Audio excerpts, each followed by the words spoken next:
study Arabic through French, you get a different spelling of a name if you transliterate to English. So people show up with documents and this name is spelled different. And we have to wind up producing experts to explain the process of transliteration.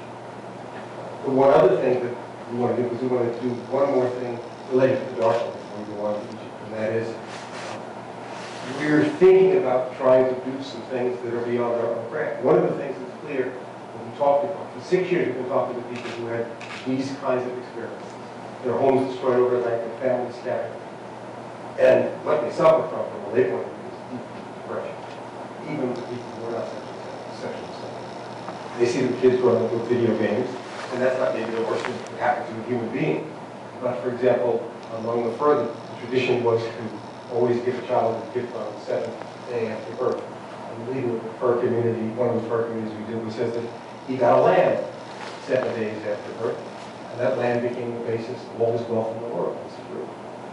That's a way of life that's hard to duplicate.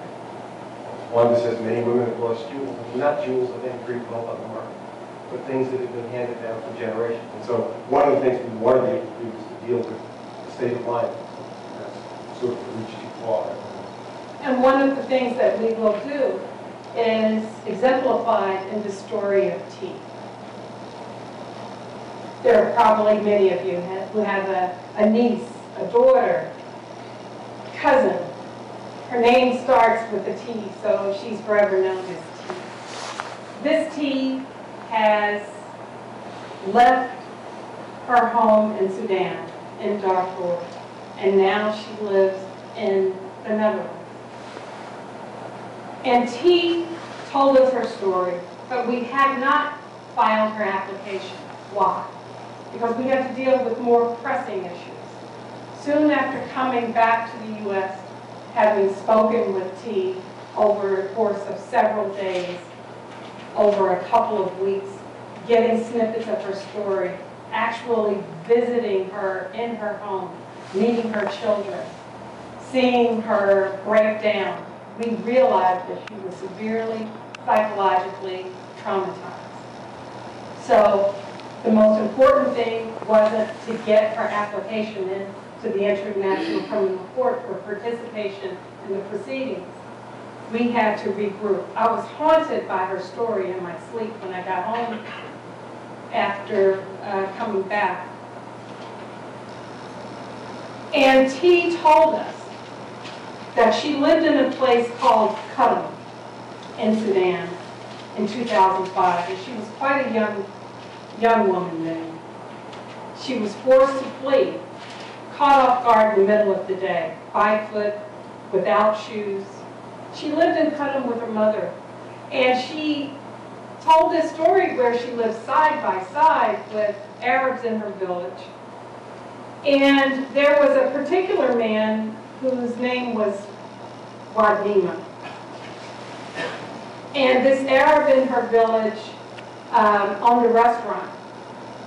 And he gave T and her family and some other select Darfurians word that they were going to be attacked. So what did T and her brothers do? And her mother decided to stay at home. She wouldn't be vulnerable since she was an elderly woman.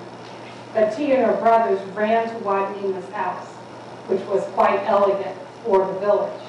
And they jumped the fence, scrammed, and got into the house through the windows because all around them they could see that the Janjaweed were attacking particularly young girls and killing the boys and the men. So after they cowered in this house for a while, they realized that they must try to make their way to the next town to try to escape, because all of the black African Darfurians, who are also Muslim and who spoke their native language and some Arabic, they were under attack. They almost got to the next town, but on that road, the girls were huddled together in a ditch and raped. T actually thought that she was going to die, but she survived that, and while she was being raped, she was referred to as being a black girl. And that language has been the foundation, the basis of calling the charges against al-Bashir genocide, because it was an effort to destroy in whole or in part a racial, ethnical, or religious group. And T related that they also said, her attackers, that this is specifically from 2 of the accused who are at large now and who have been indicted in the International Criminal Court, Ahmed Haroon and Ali Kashai.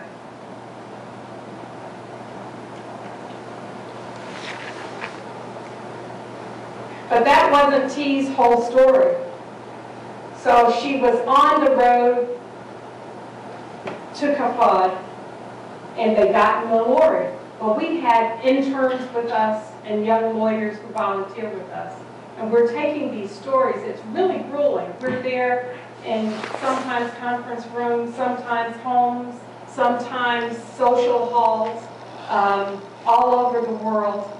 And she's telling us that she's saying in Arabic something that's translated as a lorry. So they're in a lorry, they're in a truck, and she said there were so many people in the truck but they thought they were escaping. And what happened was all of these people were crouched, hidden, and a baby starts to cry.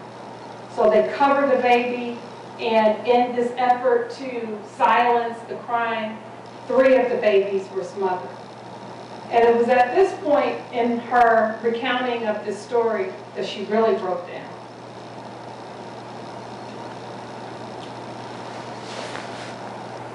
So she made her way from Al-Fashir to a town that was near her home in Qadam, but it was called Fataborna. And you would think that her torture is over, but she's living in a community of Darfurians who had escaped Qadam, and lo and behold, the Janjaweed do a ride through Fataborna. And we have to be specific, so when we're asking questions like, what happened to you? Some of them will say, I'm violated. And then this is where the women in our group take charge. You have to ask them specifically, how were you violated? And she told us that she was raped through her vagina and that she tried to get away from him, but he put a white scarf around her eyes, and then he got on his horse and left. And this was happening all the while the house that she was staying in was burning to the ground. And she told us that she felt fortunate because by then, from the time of her first escape in 2003 to the time of 2005, at least she was a young woman. But the other girls, she felt, were robbed of their childhood because they were as young as 8 years old. That brings us to Muhammad Bouazizi, the tragic life of the street vendor. You know, the abuse took many forms, but how many of us can relate to this?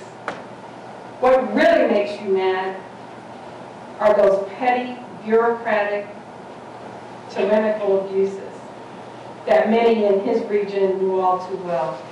Police would confiscate his scales and his produce, or fine him for running a stall without a permit. And after what happened to him, and we'll get into that, many said, we consider him to be a martyr.